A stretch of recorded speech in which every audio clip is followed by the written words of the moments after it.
بنو امیہ کا سب سے حسین بادشاہ سلیمان بن عبد الملک، سب سے حسین، 42 سال کی عمر، جوانی، اس کی میت کو قبر کے قریب کیا گیا تو ہلنے لگا تو اس کے بیٹوں نے کہا ہمارے ابا زندہ ہیں، وہ سختہ ہو گیا ہے، زندہ ہیں۔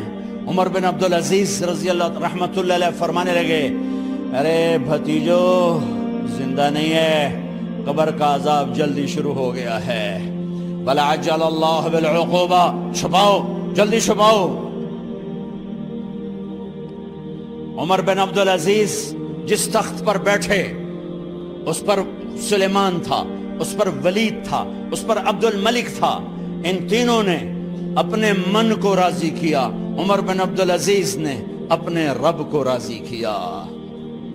جب عمر بن عبدالعزیز کا وقت آیا مرنے کا تو انہوں نے بلایا رجا بن حیوہ سے، فرمایا کہ میں نے عبد الملک بن مروان، چاچا بھی تھے سسر بھی تھے، ان کی بیٹی فاطمہ سے شادی ہوئی تھی، میں نے اس کو قبر میں اتارا، کفن کی گرہ کھول کے دیکھا تو اس کا چہرہ قبلے سے ہٹ چکا تھا، رنگ کالا سیاہ پڑ چکا تھا۔ عبد الملک بن مروان گورا چٹا تھا، یہ جگہ سرخ تھی، کالا۔ پھر میں نے ولید کو قبر میں اتارا، اس کا بیٹا 10 سال حکومت کی، اس نے 21 سال حکومت کی، اس نے 10 سال کی، ولید بن عبد الملک۔ میں نے اس کے کفن کی گرہ کو کھول کے دیکھا تو اس کا رنگ سیاہ ہو چکا تھا اور قبلہ کی طرف سے چہرہ پھر چکا تھا۔ پھر اس سلیمان کا واقعہ تو ابھی سنایا، پھر اس سلیمان کو قبر میں اتارا اور اس کے کفن کی گرہ کو کھول کے دیکھا تو اس کا چہرہ قبلے سے ہٹ چکا تھا۔ اب میں جا رہا ہوں، مجھے دیکھنا۔ پہلے تینوں نے حکومت کی پوجا کی اور عمر بن عبدالعزیز نے اپنے اللہ کی پوجا کی۔ انہوں نے ایک بڑا عجیب خطبہ دیا جب خلیفہ بنے، اے لوگو، بچپن میں شعر و شاعری کا شوق تھا تو میں شاعر بنا، تھوڑا سا اٹھان ہوئی تو علم کا شوق لگا، میں نے علم حاصل کیا، جوان ہوا تو فاطمہ بنت عبد الملک سے عشق ہوا، میں نے اس سے شادی کی، اب اللہ نے مجھے حکومت دے دی ہے، اب تم دیکھو کہ میں اس سے اپنے اللہ کو راضی کروں گا۔ ہمارے حکمران تو ووٹ سے آتے ہیں اور چلے جاتے ہیں 4-5 سال کے بعد، ان کی وراثت میں حکومت آ رہی ہے اور 3 بر اعظم پر حکومت ہے، اور ایسا روب و دبدبہ ہے بنو امیہ کا، کوئی ان کے سامنے سر نہیں اٹھا سکتا۔ 3 بر اعظم میں زکوٰۃ لینے والا کوئی نہ بچا، 3 بر اعظم میں سوال کرنے والا کوئی نہ بچا، 3 بر اعظم میں ظالم کوئی نہ بچا، 3 بر اعظم میں مظلوم کوئی نہ بچا۔ لیکن خود کیسا رہا؟ گھر آئے، فاطمہ بڑے اچھے دن گزرے ہیں، اب امتحان ہے، میں تیرا حق نہیں ادا کر سکوں گا، طلاق لینی ہے میں حاضر ہوں، ساتھ دینا ہے تو میرے اپنے حق معاف کرو، اپنے حق معاف کرو۔ فاطمہ جیسی عورت انسانی تاریخ میں کوئی نہیں آئی، سیاسی لحاظ سے، سیاسی۔ دادا مروان بادشاہ، باپ عبد الملک بادشاہ، بھائی ولید بادشاہ، دوسرا بھائی سلیمان بادشاہ، تیسرا بھائی ہشام بادشاہ، چوتھا بھائی بادشاہ اور اپنا خامن بادشاہ، 7 نسبتوں سے یہ عورت شہزادی ہے۔ کائنات انسانی تاریخ میں اتنی بڑی عورت کوئی نہیں آئی، سیاسی۔ فاطمہ کہنے لگیں عمر، میں نے سکھ کے دن تیرے ساتھ گزارے ہیں، دکھ میں تجھے چھوڑ کے نہیں جاؤں گی، جاؤ میں نے اپنے سارے حق معاف کیے۔ پھر حضرت عمر بن عبدالعزیز کی راتیں اور دن کیسے گزرے؟ مسلح پہ بیٹھتے اور روتے وہیں سو جاتے اور روتے وہیں سے اٹھتے، پر 3 بر اعظم میں ظالم کوئی نہ بچا، مظلوم کوئی نہ بچا، زکوٰۃ لینے والا کوئی نہ بچا، اپنی حکومت کو اللہ کی رضا کے لیے استعمال کیا۔ کیسے استعمال کیا؟ سارے مال فاطمہ کا سارا زیور بیت المال میں ڈال دیا، تنخواہ پہ آ گئے، عید کا موقع آیا، بچوں نے ماں سے کہا ہمیں کپڑے لے کر دو، عید آ رہی ہے، ہر آدمی اپنے بچوں کے لیے کپڑے لے رہا ہے، ہمارے بچے بھی کہہ رہے ہیں کپڑے لیں، جاؤ بھائی لو۔ فاطمہ کے پاس عمر 3 بر اعظم کے بادشاہ کے بچے آ رہے ہیں، ماں جی عید آ رہی، کپڑے تو لے دیں، ابا سے کہیں کہ ابا سے بات کرتی ہوں۔ ابا تشریف لائے، خزانے لبالب بھرے ہوئے ہیں گندم کے ڈھیر کی طرح، کہ امیر المومنین بچے کپڑے مانگ رہے ہیں۔ فاطمہ میرے پاس تو پیسے نہیں، میں کہاں سے کپڑے لے کر دوں، میرے پاس تو پیسے کوئی نہیں۔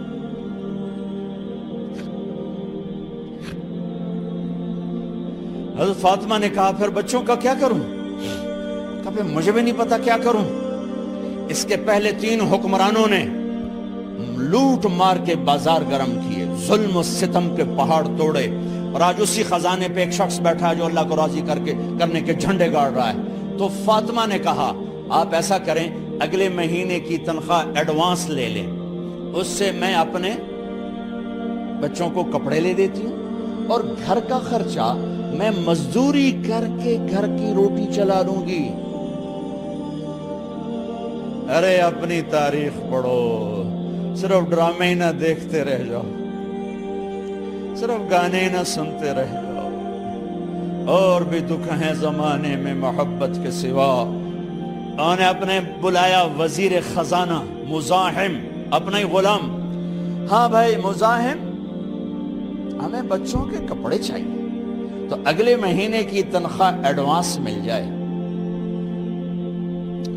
وہ کہنے لگے امیر المومنین آپ مجھے لکھ کر دے دیں کہ آپ 1 مہینہ زندہ رہیں گے، میں آپ کو تنخواہ دے دیتا ہوں۔ عمر بن عبدالعزیز سر جھکایا، اٹھے، گھر گئے، فاطمہ میرے بچوں سے کہہ دو کہ تمہارا باپ کپڑے لے کے نہیں دے سکتا۔ اپنی تاریخ تو دیکھو، عید کا دن آ گیا، خلیفہ وقت عید کی نماز پڑھاتے تھے، نمازیں بھی خلیفہ وقت پڑھاتے تھے۔ بنو امیہ کا خاندان ملنے کے لیے آ رہا ہے، سارے سرداروں کے بیٹے اعلیٰ پوشاک، اعلیٰ لباس ملنے آ رہے ہیں۔ تھوڑے دیر بعد دیکھا تو بچے بھی ملنے آ رہے ہیں، امیر المومنین کی حیثیت سے بچے باپ کو ملنے آ رہے ہیں، اور ان کے جسموں پر پرانا لباس ہے۔ حضرت عمر انہیں دیکھ کر ادھر اپنے سرداروں کے بچے دیکھے تو زرق برق پوشاکیں، اپنے بچوں کو دیکھا۔ ارے اس باپ سے پوچھو جو سب کچھ کر سکتا ہو اور پھر مٹھی بند کر لے کہ نہیں میں نے حرام کی طرف نہیں جانا۔ بچوں کو دیکھا تو آنکھیں ڈبڈبا گئیں، آنکھوں میں آنسو آ گئے۔ فرمایا میرے بچوں آج تمہیں اپنے باپ سے گلہ تو ہوگا کہ آج ہمارے باپ نے کپڑے ہی نہ لے کے دیے۔ ان کے ایک بیٹے ہیں عبد الملک، ان سے بھی 4 ہاتھ آگے تھے، ان سے پہلے ہی فوت ہو گئے تھے۔ کہنے لگے ابا جان آپ کو مبارک ہو، آج ہمارا سر بلند ہے، ہم شرمندہ نہیں ہیں، آپ کو مبارک ہو، آپ نے قومی خزانے میں بددیانتی نہیں کی ہے، ہم شرمندہ نہیں ہیں۔ انسانوں کو کپڑوں پہ نہیں تولا جاتا۔ آج کا میرا دیس کا مالدار اتنا فقیر ہو گیا ہے، اتنا چھوٹا ہو گیا ہے کہ وہ اپنا تعارف کروانے کے لیے 50 لاکھ کی گھڑی لیتا ہے، 6 لاکھ کا جوتا لیتا ہے۔ آج کی بیگم اتنی چھوٹی ہو گئی ہے کہ اپنے قد کو بڑا کرنے کے لیے وہ 10 لاکھ کا ہینڈ بیگ لیتی ہے کہ دیکھو میرا بیگ 10 لاکھ کا ہے۔ ارے میری بہن تو 10 ٹکے کی بھی نہیں رہی اگر تو نے بیگ سے اپنے آپ کو بڑا بنایا۔ او میرے دوست تو 2 ٹکے کا نہیں ہے اگر تو 10 لاکھ کے جوتے اور 50 لاکھ کی گھڑی سے اگر تو بڑا بننا چاہتا ہے۔ ارے اس دھوکے سے نکلو۔ برینڈڈ کہاں جا رہے ہو؟ جب تم اپنی ذات میں بے قیمت ہو تو رب ذوالجلال کی قسم تمہاری گھڑیاں، تمہارے بیگ، تمہاری گاڑیاں، تمہارے بنگلے تمہاری عزت کو بڑھا نہیں سکتے۔ ابا جان آج ہم خوشی سے بلند ہیں کہ ہمارے باپ نے بددیانتی نہیں کی۔ گھر میں تشریف لائے، کہنے لگے فاطمہ کچھ پیسے ہیں، میرا انگور کھانے کو جی چاہ رہا۔ بس فاطمہ رونے لگی، فرمایا امیر المومنین خزانہ تو بھرا پڑا ہے، 1 درم کا بھی تیرا حق نہیں ہے کہ تو 1 درم لے کے انگور خرید لے۔ تو تھوڑا پٹھے، فاطمہ میں جہنم نہیں برداشت کر سکتا۔ وہ میرے بھائیوں جو دن رات سود میں پھنس چکے ہو، جو دن رات جوے شراب میں پھنس چکے ہو، کیسے اللہ کے سامنے سرخرو ہو کر کھڑے ہو گئے؟ ایک رات گھر میں تشریف لائے، بچیاں بیٹیاں، منہ پہ ہاتھ، کپڑا رکھا، دوپٹہ رکھا منہ پہ، اور بات کریں۔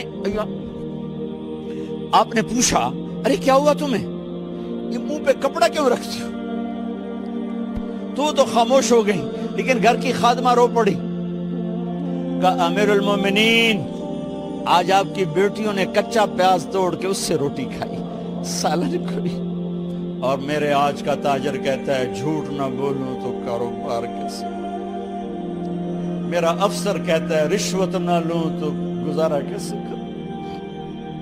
تو عمر بن عبدالعزیز پھس پہ ہچکیوں کے ساتھ روئے کہ میری بچیوں میں تمہیں بڑے اچھے کھانے کھلا سکتا ہوں، پر میں جہنم کی آگ برداشت نہیں کر سکتا۔ بھائیو، اس بندے نے اپنے آپ کو ذبح کر دی، اللہ کو راضی کرنے کے لیے ذبح کر دی، اپنے ذات کو، اپنے جذبات کو، اپنے احساسات کو۔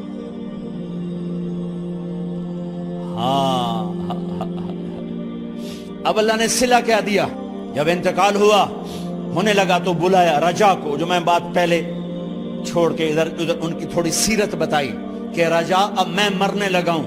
عبد الملک کالا ہو گیا تھا، ولید کالا ہو گیا تھا، سلیمان کالا ہو گیا تھا۔ یہ کیوں کالے ہوئے تھے؟ یہ بے نمازی نہیں تھے، بدکاری نہیں کرتے تھے، کسی کی طرف ان کی میلی آنکھ نہیں اٹھی کبھی۔ یہ ظالم تھے، ظالم انسانوں کا خون پیا، مال میں خیانت کی، اس پر اللہ نے چہرے پھیر دیے۔ آج عمر بن عبدالعزیز جا رہا ہے کہ دیکھو میں جا رہا ہوں، مجھے دیکھو میرے ساتھ کیا ہوتا ہے۔ ان کا انتقال ہوا، ان کی میت قبر کے کنارے رکھی گئی، اور اب نیچے اتارنا ہے۔ سلیمان کی میت کو اتارنے لگے تو ہلنے لگا، اور عذاب قبر پہلے شروع ہو گیا۔ عمر کی میت کو جب قبر کے قریب کیا گیا، ایسے ہوا کا جھونکا آیا، ایک پرچہ ایسے لہراتا ہوا یوں آیا، یوں آیا، یوں آیا، اور عمر کے سینے پر گر گیا۔ لوگ کٹھے ہو گئے، پرچے کو کھول کے دیکھا گیا تو اس پہ لکھا تھا بسم اللہ الرحمن الرحیم، براءۃ من اللہ لعمر بن عبد العزیز من النار۔ یہ پروانہ ہے اللہ کی طرف سے اس کے بندے عمر کے لیے کہ اسے جہنم سے نجات کی خوشخبری سنا دی جائے۔ مرنا ہو تو یوں مرو، اللہ ایسی موت دے دے۔ کہتے ہیں پھر میں نے ان کو قبر میں اتارا، جب قبر میں اتارا تو کیا دیکھا؟ میں نے کفن کی گرہ کھولی تو چہرہ قبلے کی طرف، اور یوں لگا جیسے 14ویں رات کا چاند قبر میں اتر آیا ہو۔ اور آخری بات کر